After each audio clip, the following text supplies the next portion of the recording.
Gua tunjukin regresi sederhana yang sudah jadi kali ini. Ayo kita bahas yuk bersama yuk. Halo teman-teman, Assalamualaikum warahmatullahi wabarakatuh. Di sini aku Nur Halimah akan mengasih tutorial tentang mengerjakan tugas statistika regresi sederhana. Kebetulan saya ada tugas UAS dan disuruh membuat video tentang tutorial mengerjakan regresi sederhana. Mari kita langsung aja ke videonya. Oke, lanjut. Oke, di sini kita akan menghitung regresi sederhana secara manual. Langkah pertama yaitu adalah identifikasi variabel. Nah, di sini itu ada ini variabel X dan variabel Y. Di sini variabel X adalah variabel yang memprediksi. Variabel Y adalah variabel yang diprediksi. Yang langkah kedua adalah contoh kasus. Contoh kasus yaitu yang pertama ada judul. Judul saya yaitu frekuensi mempelajari ulang materi kuliah secara mandiri dapat memprediksi self-esteem. Kemudian yang kedua itu ada hipotesis. Hipotesisnya yaitu frekuensi mempelajari ulang materi kuliah secara mandiri dapat memprediksi self-esteem. Jadi semakin sering mempelajari ulang materi kuliah secara mandiri, semakin tinggi self-esteem-nya. Kemudian untuk yang ketiga ada layout data. Layout data ini itu terdiri dari S ini adalah subjek, banyaknya subjek. Yang X ini adalah variabel X-nya, yang Y ini variabel Y. X pangkat 2 ini dari X ini dipangkat 2, Y juga dipangkat 2. X, Y ini adalah hasil dari perkalian antara X ini dengan Y. Nah, untuk menghitung caranya itu menggunakan Excel. Jadi seperti ini ya teman-teman. Nah, ini di Excel ya teman-teman. Kita hitung caranya yaitu seperti ini. X pangkat 2 itu kan X dikali X. Jadi ini diketik sama dengan 1 di klik shift bintang, diklik satu lagi dan di enter. Nanti otomatis ke bawah akan muncul sendiri. Kemudian yang Y juga begitu, sama dengan 39 di shift bintang, diklik 39 lagi, kemudian di enter, muncul seperti ini. Kemudian sama dengan, nah yang X ini kan perkalian antara X ini, jadi satu ini di shift bintang dikali Y-nya ini, di enter. Nah gitu ya, udah. Kemudian bagian ini kita pindahkan ke sini. Oke, ini sudah saya pindah ya kan. Nah, habis itu kita itu harus menghitung ini. Ini adalah jumlah total dari data. Dan ini semua ini data jumlah per kolomnya. Jadi cara menghitungnya kalau di Excel tuh seperti ini ya teman-teman. Ini dari sini ditarik ke bawah, ditambahkan satu kolom, kemudian diklik ALT sama dengan, nanti akan muncul seperti ini sendiri. Nah, nanti akan muncul ini adalah hasil dari tadi jumlah per kolom, jumlah totalnya ya. Nih sudah saya pindahkan. Kemudian kita menghitung nilai rata-rata. Ini adalah nilai rata-ratanya. Coba kita nanti hitung di kalkulator. Oke, kita hitung 102 dibagi dengan 54, hasilnya 1,88 sekian. Kemudian 2219 dibagi dengan 54, hasilnya 41, sekian. Kemudian kita itu mencari ini, menghitung slope dan intercept. Nah, kita itu butuh R, XY, sama SY dan juga SX. Kita mencari ini terlebih dahulu. Oke? Nah, cara mencarinya itu ini. Simpangan baku atau deviasi standar namanya. Ini SX pangkat 2. Nah, ini adalah rumusnya. N 54. Terus kemudian fx pangkat 2, ini yang x pangkat 2 ya teman-teman, 264 dimasukkan di sini. Terus ini fxi itu adalah x, ini yang ini x ya, x 102, angkatnya di luar. Kemudian di per yang bawah n nya adalah 54, jumlah subjek, terus n ini dikurangi 1, ini tinggal dijumlah aja. Nah, kemudian habis dijumlahkan, kita pindah ke sini. Ini adalah SX. SX-nya itu rumusnya di akar ya teman-teman. Jadi hasil dari SX pangkat 2 tadi di akar, hasilnya seperti ini. Kemudian untuk SY pangkat 2, SY pangkat 2 ini rumusnya. Nanti tinggal dimasukkan aja angkanya.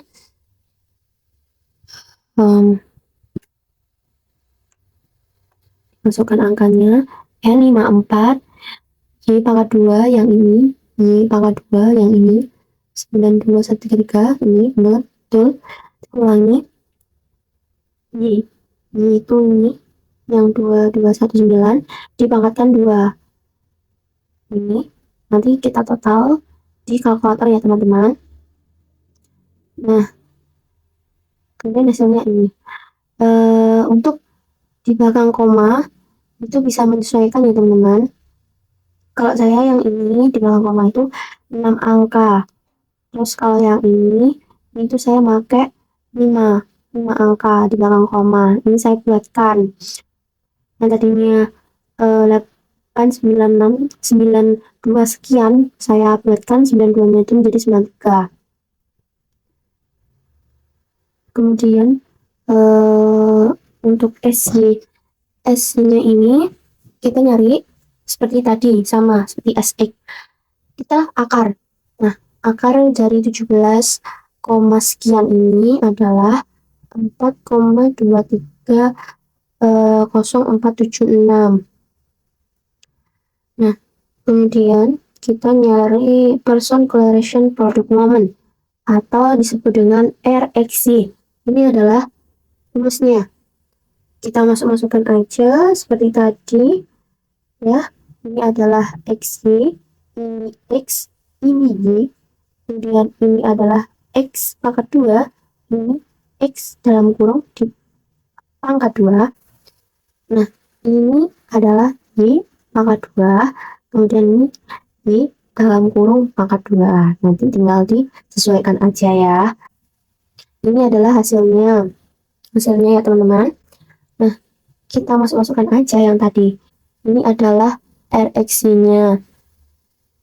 RXY-nya kita masukkan ke sini. Biar SY. Ini 4,23 sekian. Kita masukkan ke sini. Ini bagian ini. Kemudian SX yang ini. Coba kita lihat. 1,160 sekian. Kita masukkan. Kemudian kita bagi. Kita bagi hasilnya ini. Kemudian untuk intercept AYX. Nah, intercept AYX ini adalah rumusnya. Y bar dikurangi dengan BYX yang ini tadi dikali dengan X bar. Ini hasilnya yang Y bar kita lihat ini Y bar sama dengan 41,9 kita masukkan ini 41,09 dikurangi ini sama dengan BYX-nya ditaruh di sini ya, masukkan. Kemudian 1,88 ini adalah Y barnya. Kita cek nih, Y bar nih.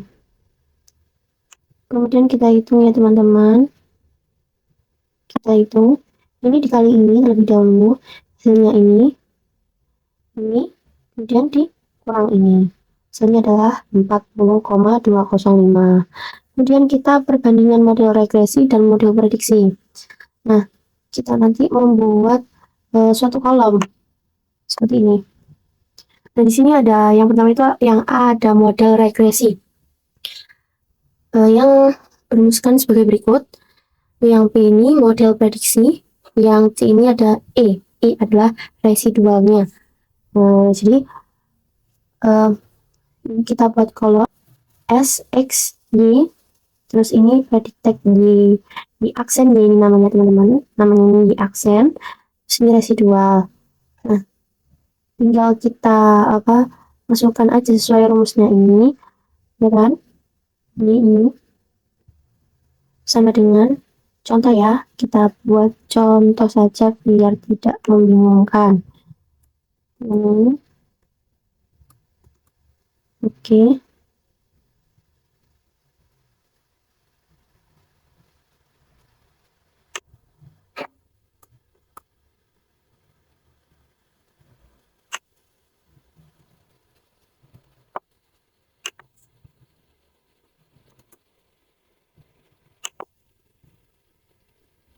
Benar, salah teman-teman.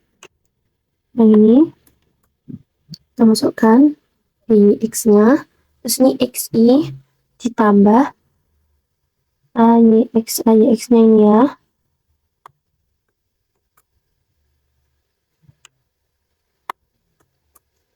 Nah, jadi ini kurang lebih.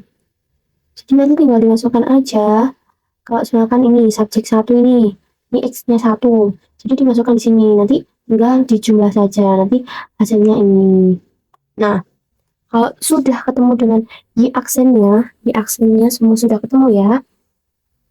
Nah, ini kita ngitung residual. Residualnya itu sebagai berikut.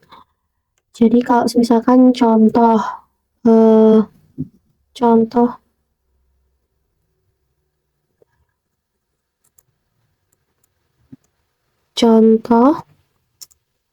subjek 1 ya teman-teman. Jadi kita copy dulu.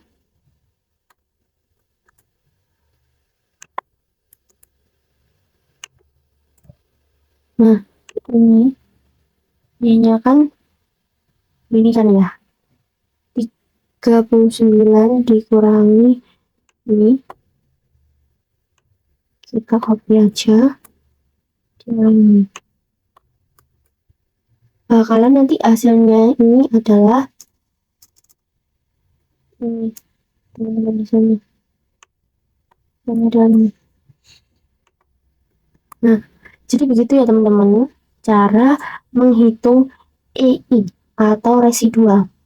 Kemudian kita hitung, nanti hitungnya pakai X saja bisa, nanti per subjek ya teman-teman, per subjek hitungnya.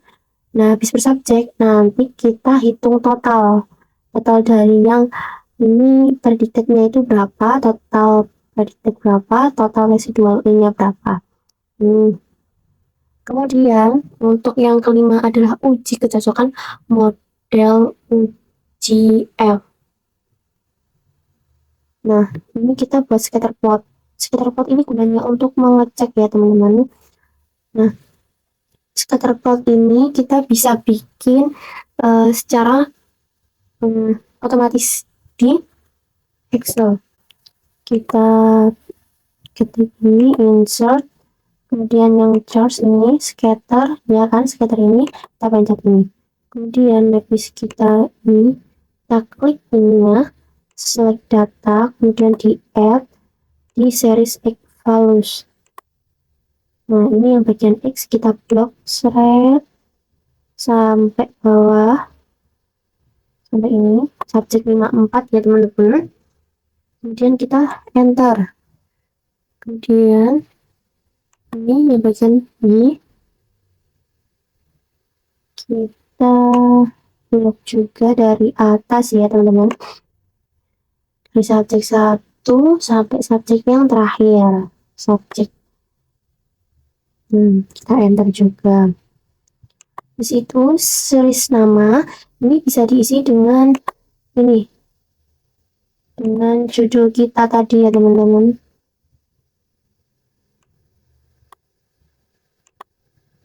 Dengan judul kita yang ini.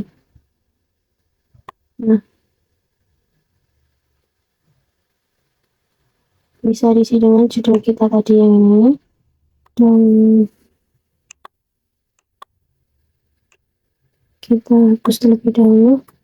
Kita klik, kita copy yang tadi. Terus yang bagian ini. Nah, udah ya teman-teman, kita masukin yang ini, ada ini, diklik. Situ klik OK. Ini, udah, klik OK. Nah, jadilah seperti ini ya teman-teman, jadilah seperti ini. Nanti boleh dibesarin lebih besar biar lebih jelas. Nah, ini saya ganti warna ini biar kelihatan. Ini, situ kita klik layout. Nah, kita klik yang layout 9 ini ya. Nah, muncul berikut. Ini kita pindahin dulu. Ini udah saya pindahin di sini. Nah, bagian ini itu harus sama kayak yang atas. Jadi Y sama dengan 0,4704. Ini XI ya teman-teman, ditambah 40,205. Kita cek di sini. Nah, ini ya teman-teman. Ini. Nah, ini harus sama. Oke. Nah, kalau sudah benar, berarti hitungan kita itu sudah benar ya teman-teman. Sesuai dengan ini, scatter plotnya kita. Itu. Oke, setelah kita membuat scatter plot, langkah selanjutnya adalah rumus mencari sumber varian atau sumber simpangan. Nah, di sini simpangannya itu ada 3.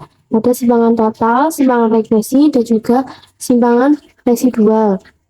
Ini rumusnya ya teman-teman. Kalau simpangan total, ini Y dikurangi Y bar, dipangkatkan 2.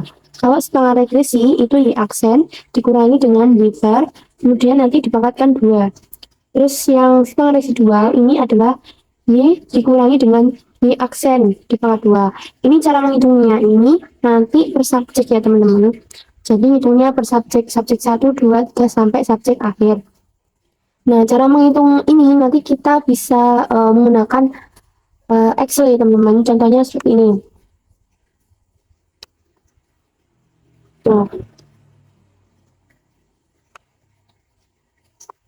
Jadi kita nanti menulis ini kolomnya tadi S, X, Y, terus ini A, B, X-nya ini dipindahkan dulu kan. Di sini tadi A, X, Y saya ini 40,205 sekian.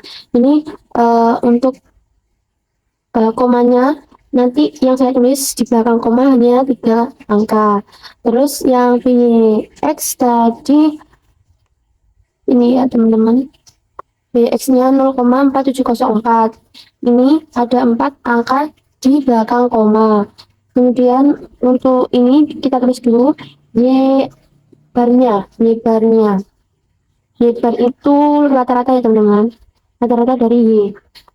Ini 41,09. Habis itu kita aplikasikan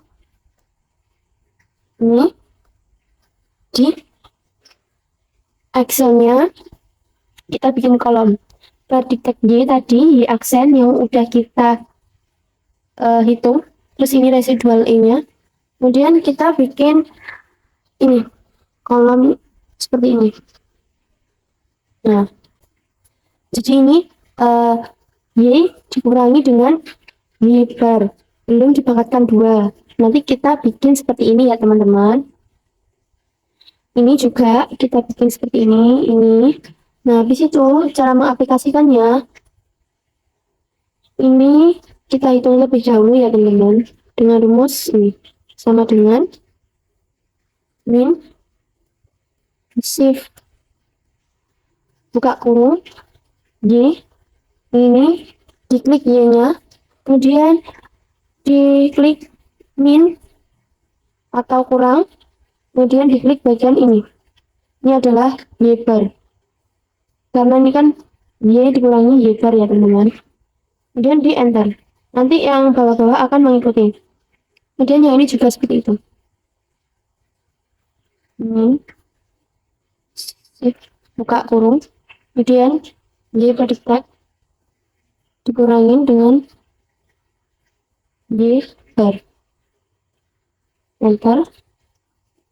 Yang ini juga sama dengan min buka kurung Y ini dikurangi dengan Y aksen atau predicted. Di enter. Nah, ini kan sudah ketemu ya teman-teman. Nah, kita cari simpangan total terlebih dahulu. Simpangan total tadi kan rumusnya ini ya teman-teman, dipangkatkan 2. Jadi yang ini kita pangkatkan 2 aja langsung. Kalau pangkat 2 kan berarti ini dikalikan dengan ini. Di shift bintang, kemudian dikalikan ini lagi. Nah, nanti akan muncul seperti ini ya teman-teman. Nah, ini juga seperti itu, sama dengan di bagian ini.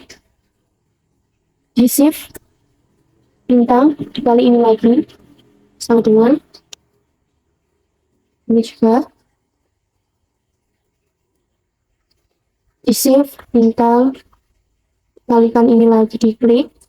Nah, ini adalah hasilnya ya teman-teman.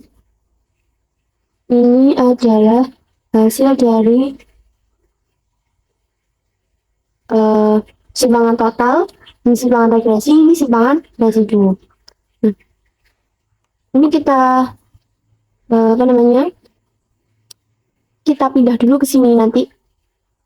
Ini udah cocok ya teman-teman. Ini udah sama hitungan saya dengan yang ini. Kita pindahkan terlebih dahulu. Nah, setelah dipindah tadi, ini nanti kita totalkan ya teman-teman.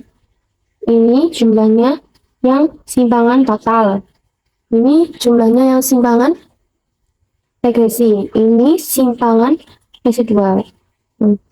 Itu kita hitung.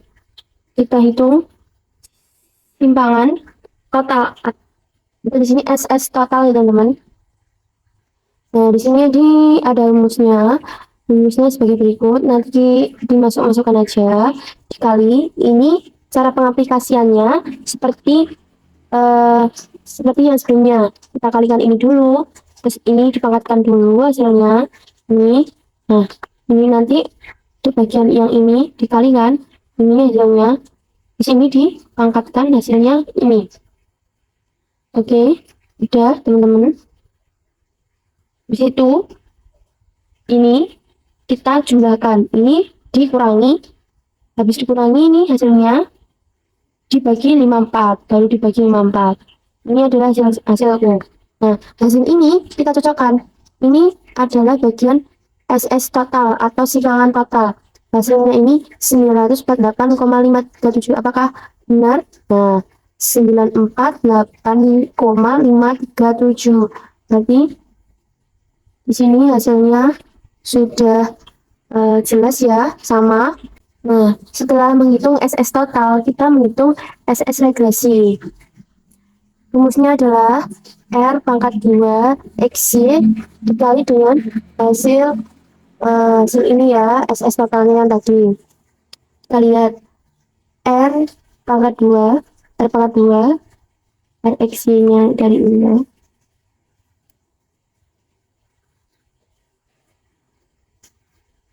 Nah, ini ya teman-teman.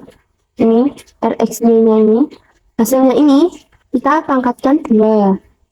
Nanti punya teman-teman dipangkatkan 2. Nah, ditaruh sini. Habis dipangkatkan 2. SS totalnya yang ini nanti tinggal ditaruh di sini. Kemudian kita kalikan 2 ini, hasilnya adalah ini. Nah, ini juga begitu, SS residu. Ini rumusnya. Ini 1 dikurangi dengan R pangkat 2 XY. Ini ya.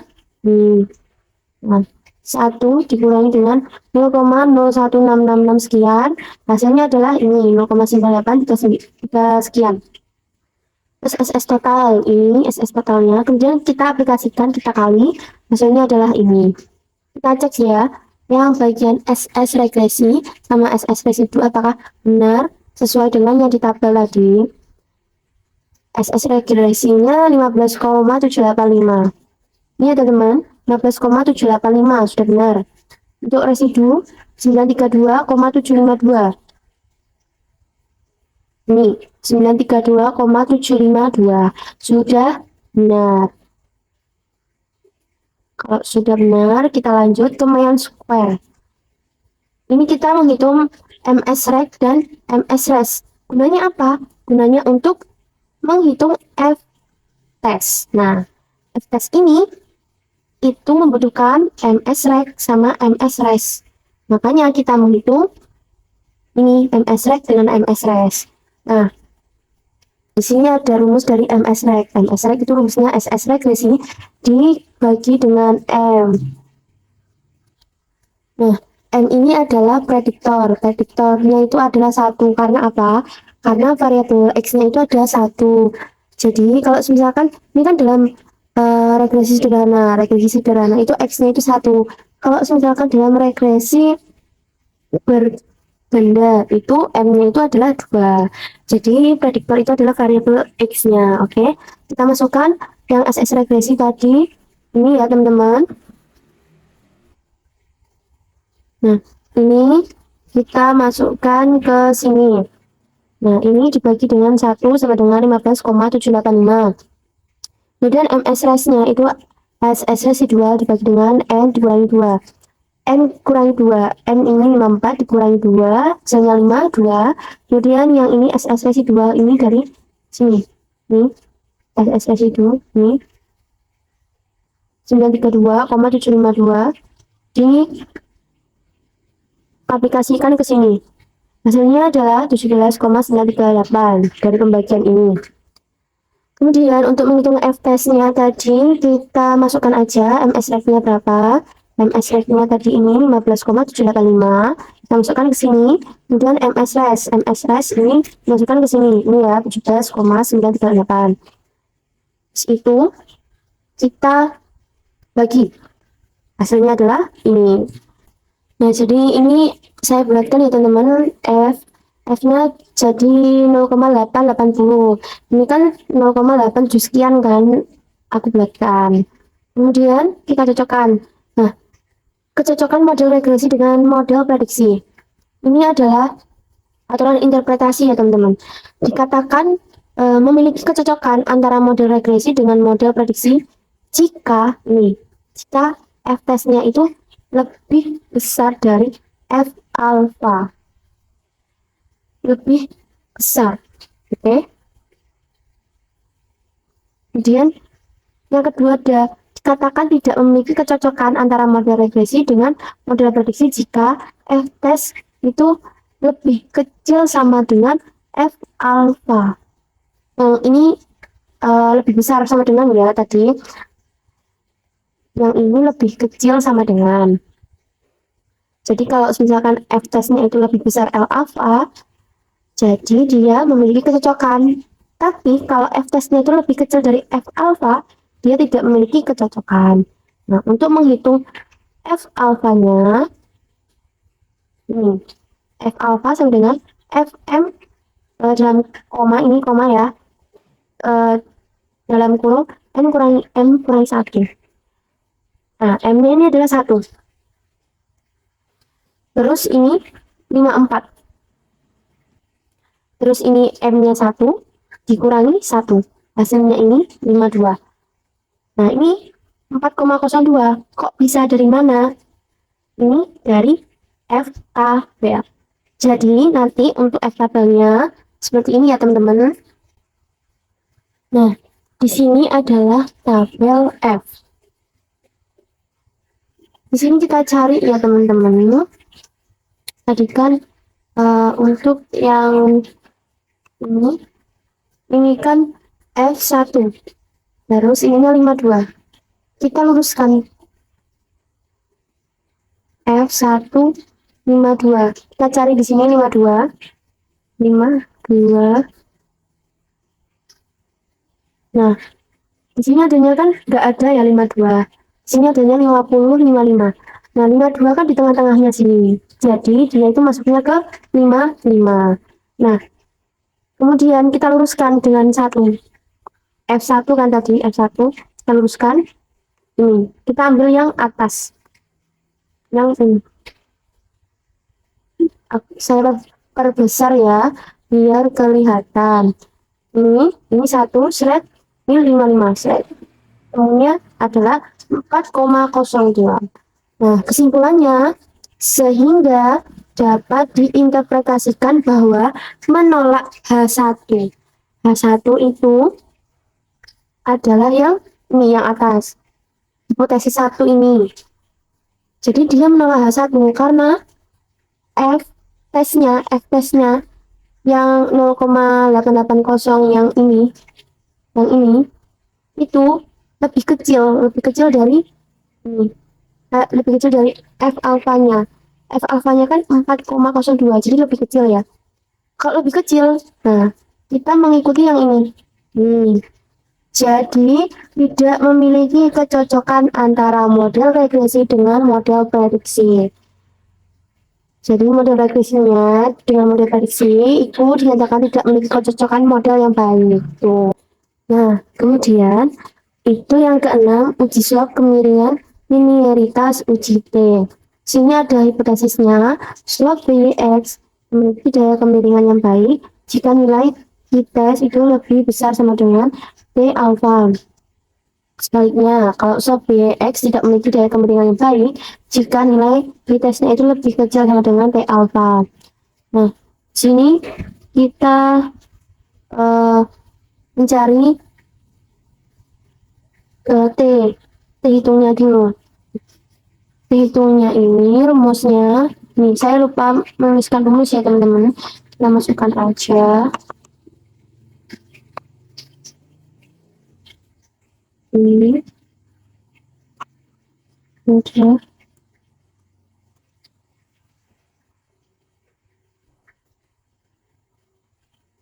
Nah, ini adalah T hitung, rumusnya T hitung. Kita masukkan slot BX 0,4704. Kita cek BX-nya tadi.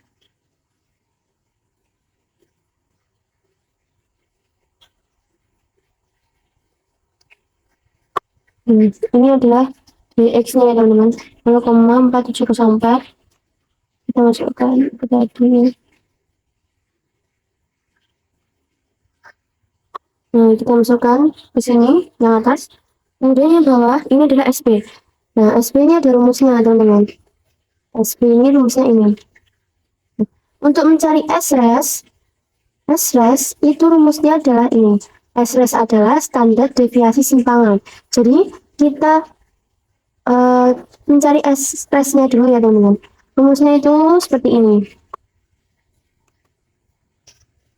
Pakai ini bisa, sama saja ya teman-teman. Oke, kalau saya memakai yang ini, MS resnya saya akar nih 17,938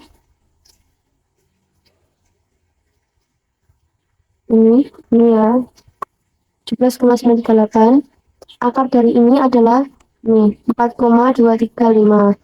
Di itu kita aplikasikan ke sini 4,235. Nah, di sini rumus yang bawah ada N54, X pangkat 2 ya ini 264, terus X dalam kurung pangkat 2 dibagi N.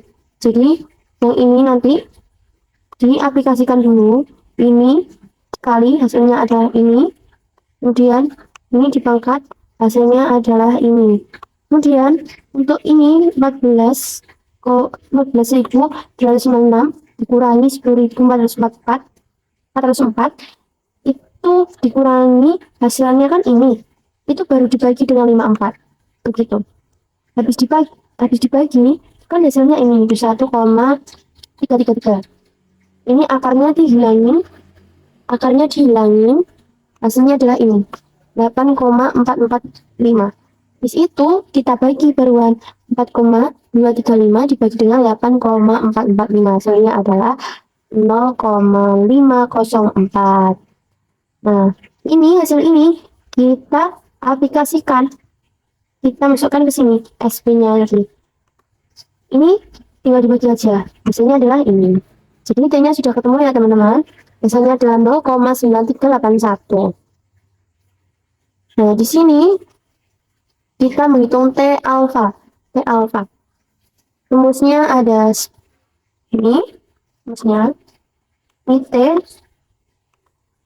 ini A, ini kita memakai 0,05 karena kita memakai daya kemiringan 95%. Jadi daya kemiringannya 0,5. Terus ini nanti dibagi 2, hasilnya adalah 0,025. Terus untuk N yang ini 54 dikurangi dengan 1, hasilnya 53. Nah, ini kita lihat untuk T tabel antara 0,025 terus ininya 53 itu berapa? Ini ada di T tabel. Nah, ini adalah T tabel ya teman-teman. Ini adalah T tabel. Kita cari, ini adalah 0,025. Kita teruskan dengan 53 ya teman-teman tadi. Nah, di sini kan kita mencari 53-nya, sama caranya dengan yang F tabel tadi ya. Sini tengah-tengah, 53 itu berada di tengah-tengah. Yang tadi benar ya, 53 di tengah-tengahnya ini 40 sama 60, jadi dia masuknya ke 60 sini. Nah, jadi nilainya adalah ini adalah urusan dari ini 0,025. Ini kita menemukan titiknya di sini. Kemudian sudah ketemu, kita masukkan ke sini. Nah, kita bisa menyimpulkan. Simpulannya di sini adalah sehingga dapat diinterpretasikan bahwa menolak H1. H1 itu yang ini ya teman-teman. Ini adalah H1. Dia menolak memiliki daya kemiringan yang baik. Jadi menolak ya. Karena apa? Karena T-tesnya itu lebih kecil daripada T alfa. Nah, T-tesnya ini hasilnya ini kan tadi 0,9381. Yang ini adalah T-tes atau T itu. Terus ini yang T alfanya ini adalah ini yang tadi, jadi lebih kecil. Makanya slope BYX-nya itu dinyatakan tidak memiliki daya kemiringan yang baik. Begitu. Terus yang selanjutnya kita menghitung koefisien determinasi. Jadi berapa sih X itu menyumbang ke Y gitu. Nah, ini ada R-nya ini dipangkatkan 2. Dan tadi R-nya ini hasilnya dipangkatkan 2, hasilnya nih 0,0166. Kita jadikan persen. Kalau menjadikan persen nanti dikali 100 saja teman-teman.